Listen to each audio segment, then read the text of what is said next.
हम्म। नमस्ते बच्चों। अभी जैसे कि हमने ऑनलाइन में पहले चैप्टर और भूमिति की मूलभूत संकल्पनाओं के बारे में जानकारी प्राप्त की थी। जैसे मैं वापस से आपको तो उसको दोहरा देता हूँ।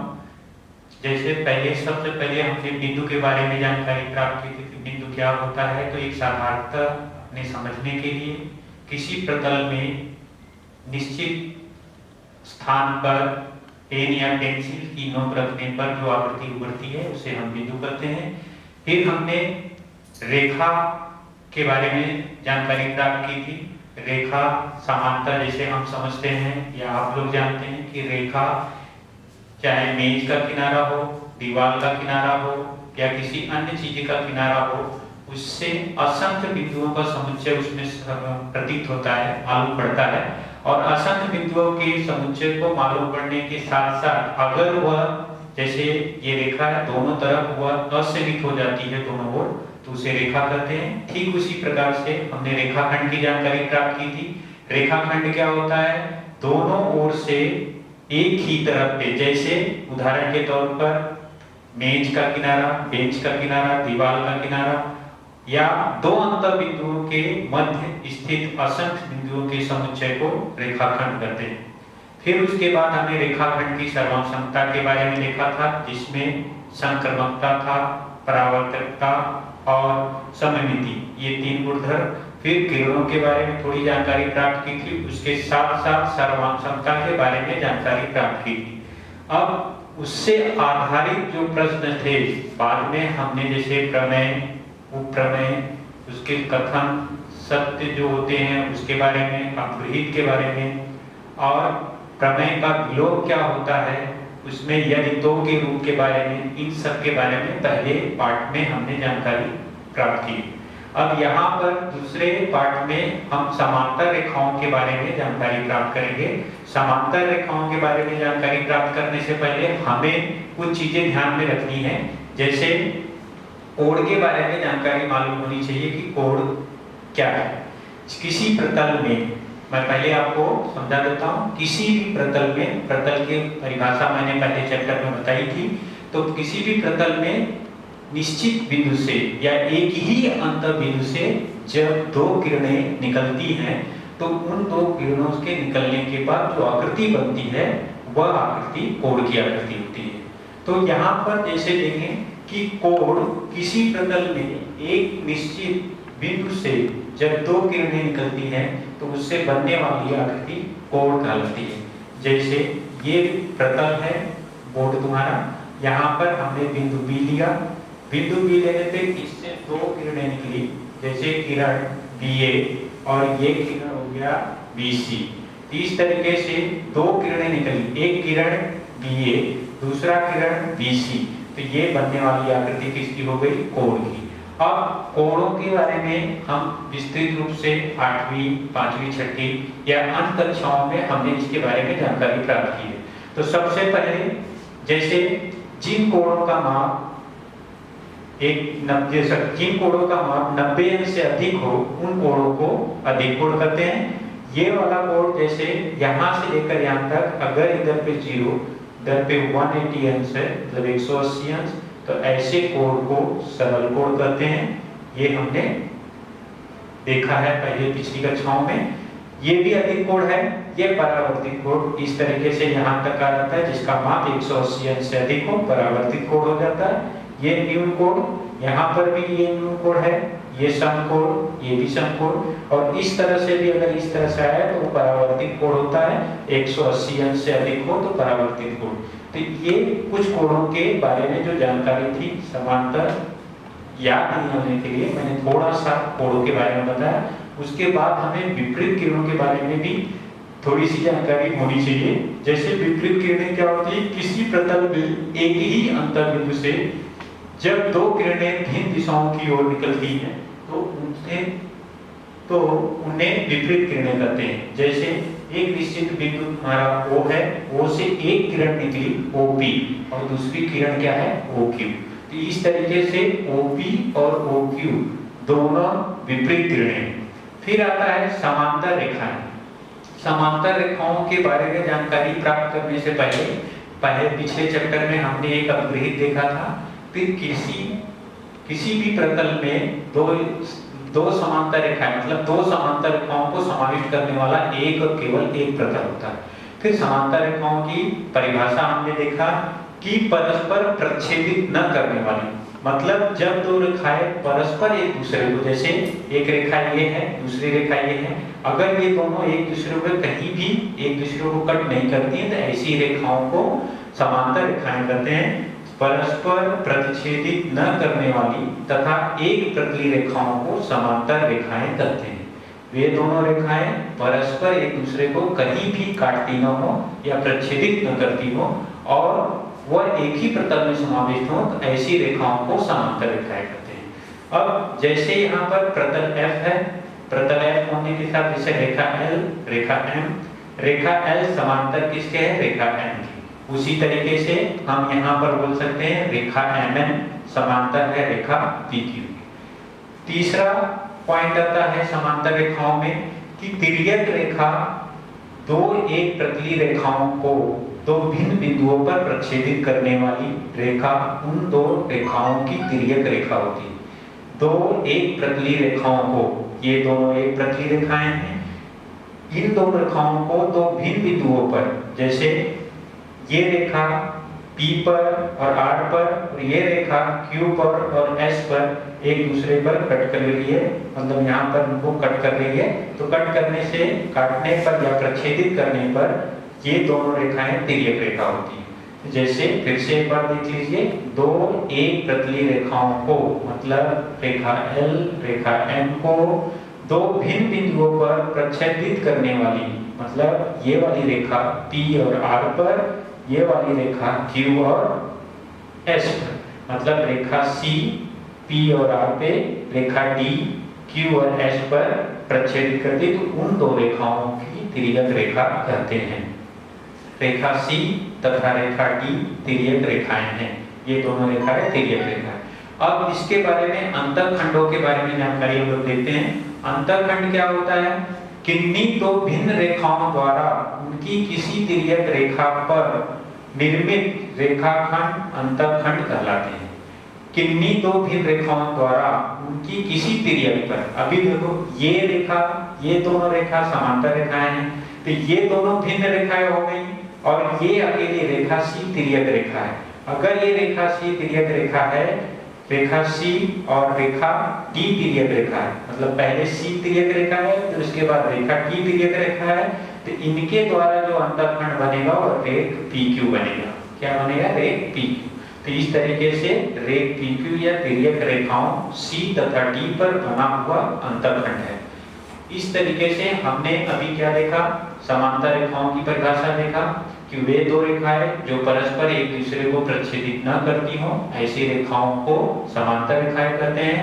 फिर हमने देखा तिर्यक रेखा, किन्हीं दो एक प्रतली रेखाओं को जब कोई रेखा दो भिन्न बिंदुओं पर प्रच्छेदित करती है तो उसे तिर्यक रेखा कहते हैं। फिर हमने क्या देखा? अंतःखंड, जब किन्हीं दो रेखाओं को कोई तिर्यक रेखा दो अगर अलग अलग जगहों पर प्रच्छेदित कर रही है तो उन रेखाओं के द्वारा अंतःखंड बनता है। अब तिर्यक रेखा के द्वारा निर्मित कोण, तिर्यक रेखा के द्वारा निर्मित कोण कौन कौन से होते हैं? जैसे पहला हमने देखा है संगत कोण।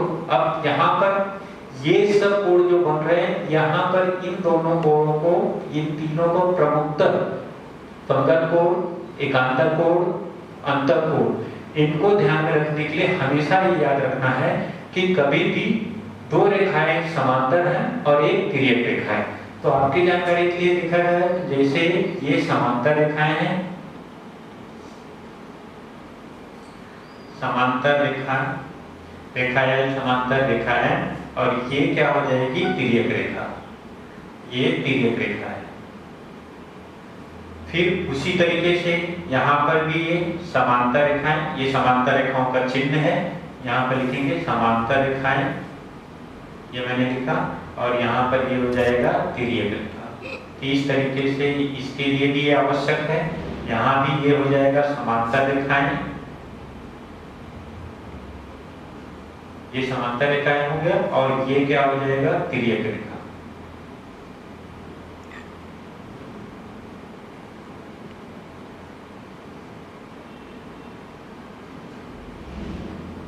इसके लिए आवश्यक है प्रच्छेदित करना, दो रेखाएं प्रच्छेदित करना, समांतर हो ऐसी आवश्यकता नहीं होती है।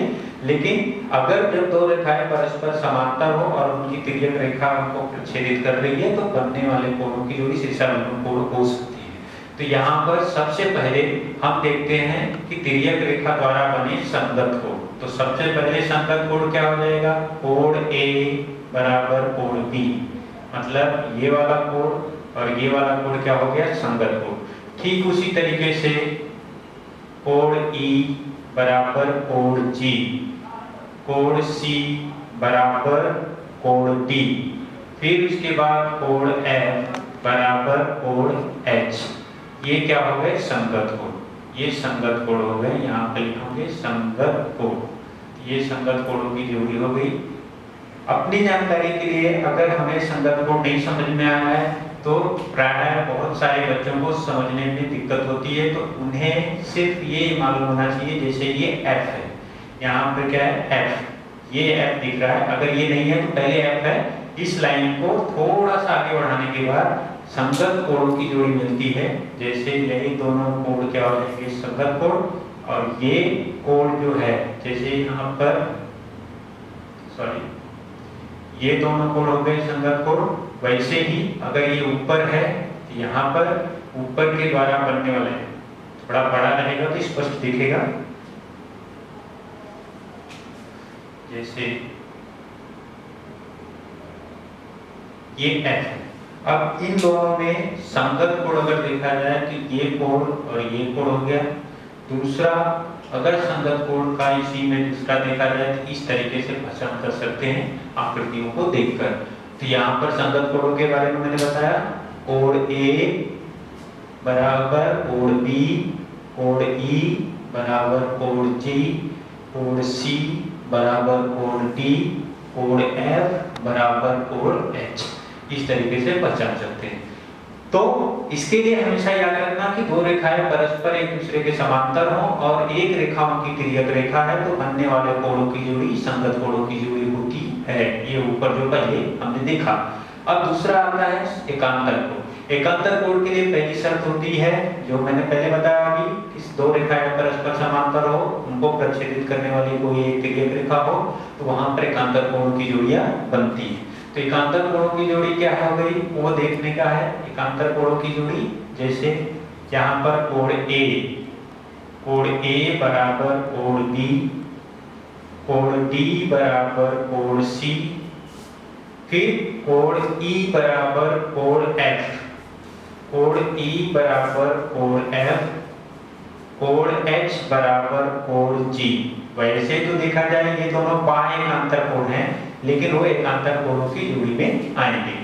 अब एकांतर कोणों की जोड़ी आने के लिए इसको पहचानने के लिए कोण ए है, कोण बी, मतलब इस तरीके से जेड बनता है, कोण डी, कोण सी, इस तरीके से जेड बनता है। तो चलिए तो यहाँ पर समझने के लिए ऐसे अपने लिए रखे रहें या देख के समझने की कोशिश करें कि ये दोनों समांतर रेखाएं, ये समांतर ये तिर्यक रेखा है, तो ये कोण और ये कोण समान होंगे एकांतर कोणों की। वैसे ये दोनों समांतर रेखाएं हैं, ये तिर्यक रेखा, तो ये वाला कोण और ये वाला कोण समान होगा। इस तरीके से तिर्यक रेखा के द्वारा बनने वाले एकांतर कोणों के बारे में हमने जानकारी प्राप्त की। अगला कोण है अंतःकोण। इसके लिए पहली भी शर्त यह है कि अगर दो समांतर रेखाएं हैं, उन दो समांतर रेखाओं को कोई भी तिर्यक रेखा प्रच्छेदित करती है तो अंतःकोणों के मापों का योगफल 180 अंश होता है। यहाँ पर हम अंतःकोण देखेंगे तो सबसे पहले रेखाएं समांतर रेखाएं एन तिर्यक रेखा है। यहाँ पर कोण ए मतलब a प्लस बी बराबर 180 अंश, कोण सी प्लस कोण डी बराबर 180। ये तिर्यक रेखा के एक ही ओर बनने वाले कोणों की जोड़ी होती है। यहाँ पर तिर्यक रेखा की एक ही ओर बनने वाले कोणों की जोड़ी होती है। इसको पहचानने के लिए हमेशा देखो यहाँ से इस तरीके से आया और इधर से इस तरीके से आया, तो इसका मतलब ये C बनता है। जैसे ये C हो गया तो C बनाने पर C, तो यहाँ पर ये दोनों कोणों का योगफल होता है और ये दोनों कोणों का योगफल होता है।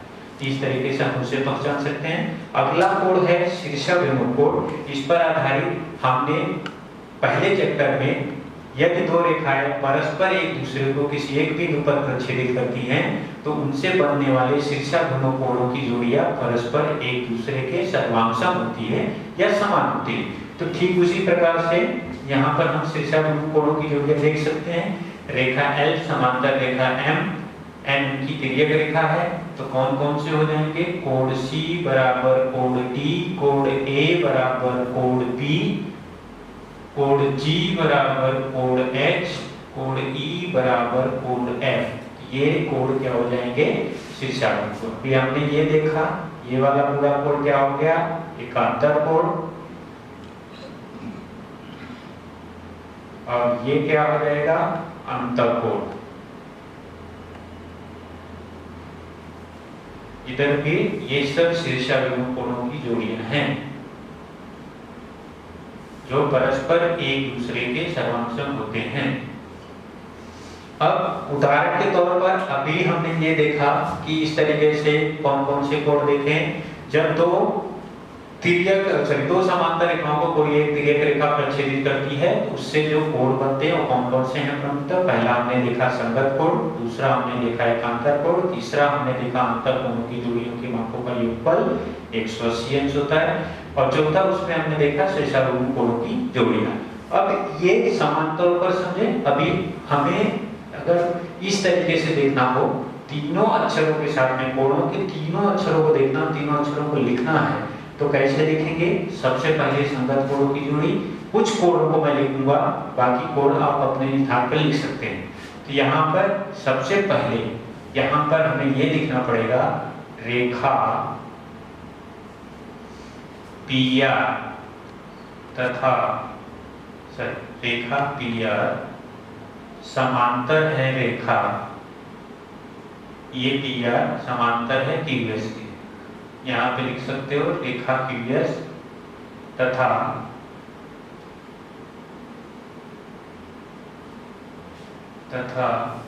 रेखा AE और रेखा FI इनकी तिर्यक रेखा है। ये लिखना आवश्यक होता है हमेशा। बिना इनके आप ये कोणों को लिखेंगे तो गलत होता है।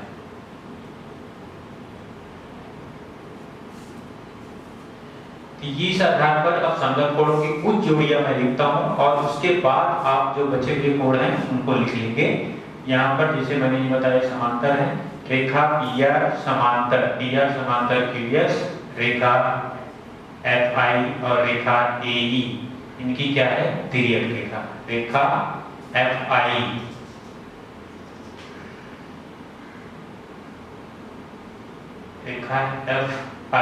और रेखा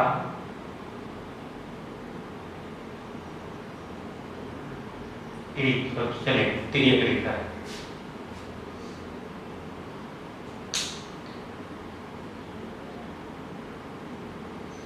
संगत कोण के बारे में भी लिखना है। तो संगत कोण कौन कौन सा बना? पहला ये वाला कोण, फिर उसके बाद ये वाला कोण हो जाएगा।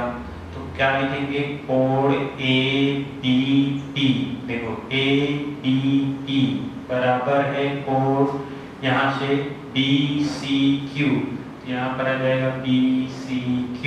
फिर उसके बाद नीचे की तरफ देखेंगे, जैसे ये दोनों कोण हैं, यहाँ पर लिख सकते हैं ये दोनों कोण कौन कौन से हैं? QCE और यहाँ पर PPC। यहाँ पर हो जाएगा कोण PPC बराबर कोण QCE। ये संगत कोण हो गए। ठीक उसी तरह से इस प्रकार यहाँ पर देखेंगे ये वाला कोण और ये वाला कोण, क्या हो जाएगा? कोण FGR बराबर कोण RHS। फिर उसके बाद दूसरा ये वाला कोण देखेंगे हम लोग, जैसे यहाँ पर, और ये वाला कोण देखेंगे 4 की जगह पे, तो क्या हो जाएगा? कोण RGH और दूसरा वाला कोण हो गया SHI। SHI।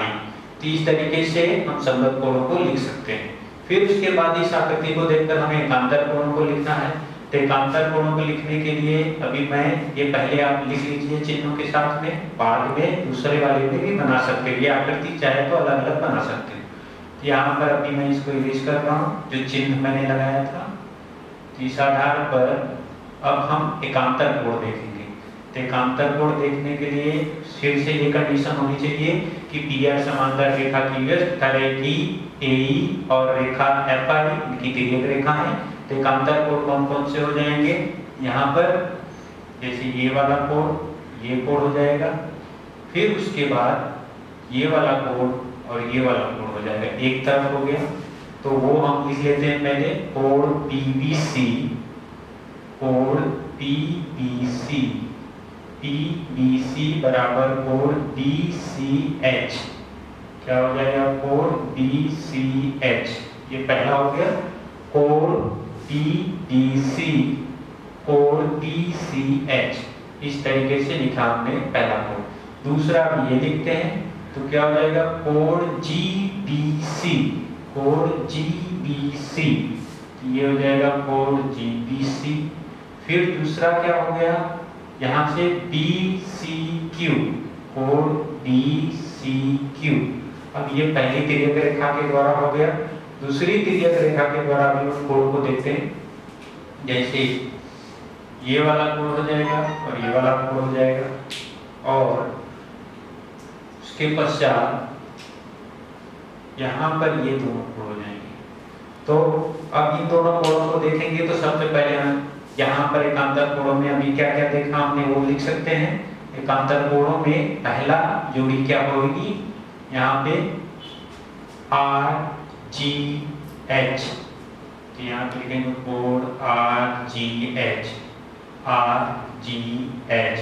दूसरा GHC, यहाँ पे आ जाएगा GHC। फिर उसके बाद ये वाला कोण देखते हैं। ये वाले कोण में क्या हो जाएगा? BGH, कोण BGH, यहाँ से BGH। ये वाला ध्यान दीजिएगा, सॉरी ये यहाँ रहेगा BG। एकांतर कोणों की हमने ये जोड़ी देखी अभी RGH बराबर है GHC के। उसके बाद दूसरा एकांतर कोण जो इस तरह बनेगा वो मैं बता रहा हूँ। बाकी जो बाएं एकांतर कोण है वो आप लिखने की कोशिश करिए। ये दोनों हो जाएंगे इसे यहाँ पे। तो ये हो गया पहला और ये दूसरा। यहाँ पर BGH, कोण BGH हो जाएगा, BGH बराबर BGH। दूसरा कोण R, यहाँ से शुरू किए थे हम लोग, लिए थे G से GHS, GHS। ये चार एकांतर कोण में लिखा। बाकी जो बचे हुए कोण हैं उसे आप लिखिए। फिर अंतःकोणों की जोड़ी जो होती है उसके लिए मैं चिन्ह अभी देखो उसमें आकृति में जो है मूल आकृति में उसमें से मैं इसको मिटा रहा हूँ। ये जो चिन्ह मैंने दर्शाए थे ये अंतःकोणों की जोड़ियों का योगफल हम देखेंगे। तो इस तरीके से अंतःकोणों की जोड़ी होती है। यहाँ पर जैसे ये वाला कोण है और ये वाला कोण, फिर उसके बाद चाहे यहाँ से ले लें या इस तरफ से ले लें, तो ये दोनों हो जाएंगे। और इधर पे ये दोनों कोण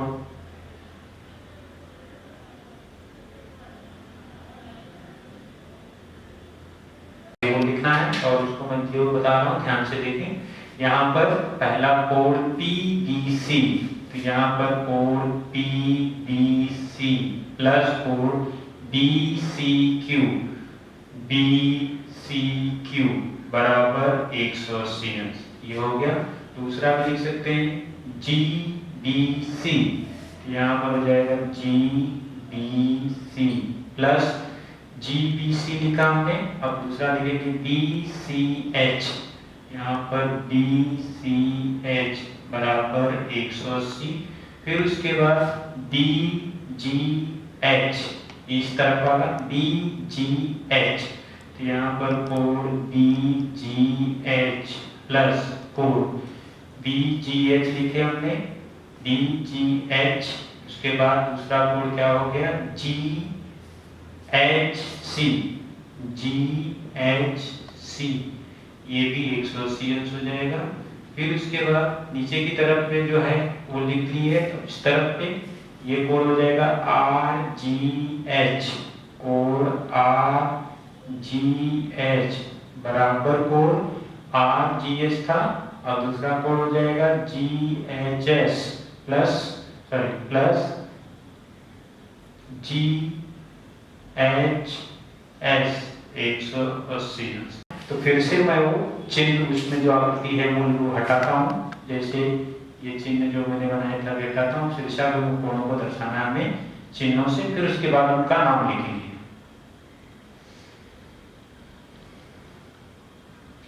तो शीर्षा कोण जो है वो हमें दर्शाने हैं।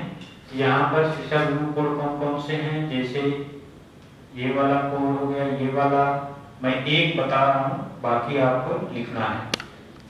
फिर यहाँ पर बनते हुए कोण, ये शीर्षा कोण, फिर ये, फिर जैसे ये, फिर जैसे ये दोनों, फिर उसके बाद ये सामने सामने जो है वो उनमें से दूसरे चिन्ह अगर हम ले सकते हैं, जैसे ये हो गया। फिर उसके बाद यहाँ पे लिख सकते हैं, मैं कुछ कोणों का माप यहाँ पे शीर्षा लिख रहा हूँ, जैसे कोण एबीपी,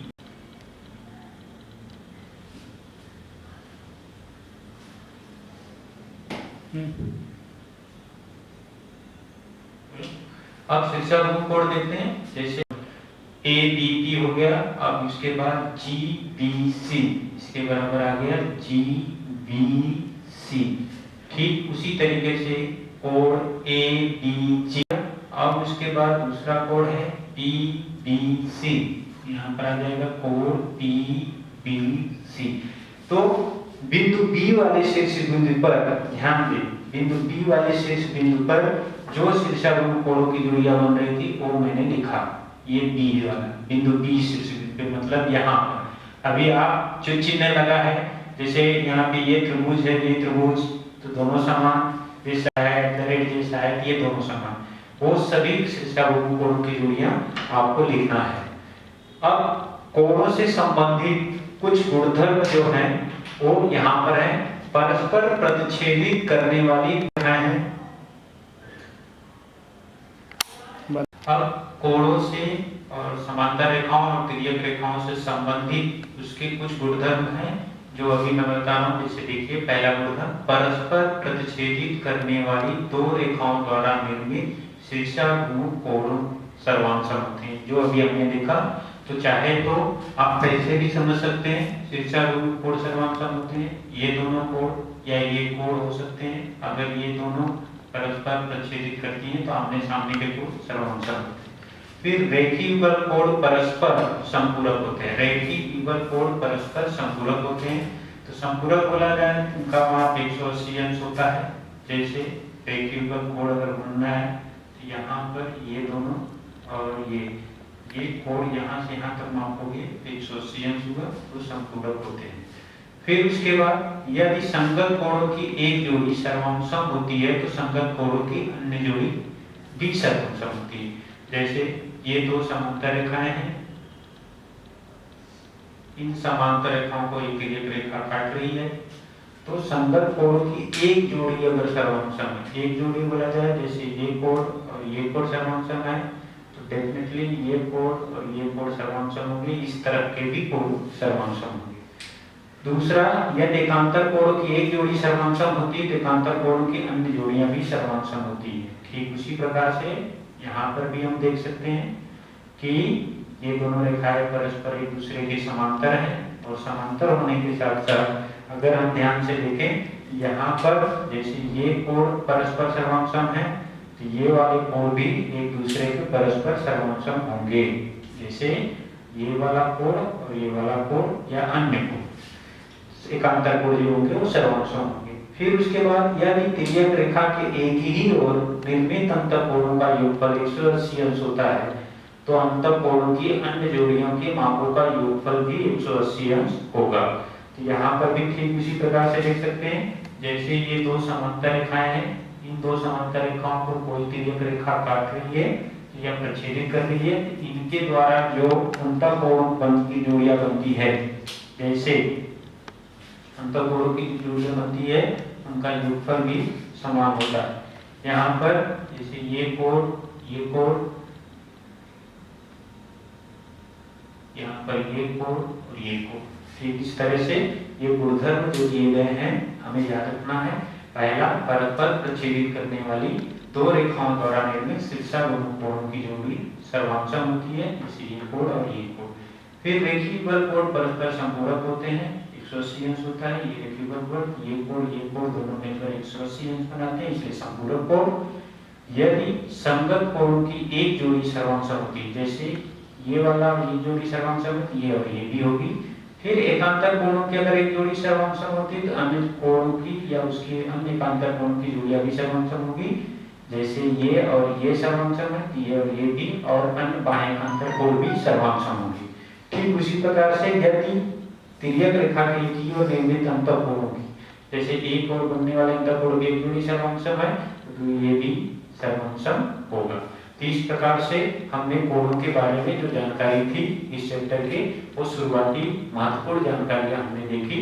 अब आगे हम कोणों से संबंधित कुछ प्रमेय और प्रश्न संग्रह 2.1 देखेंगे।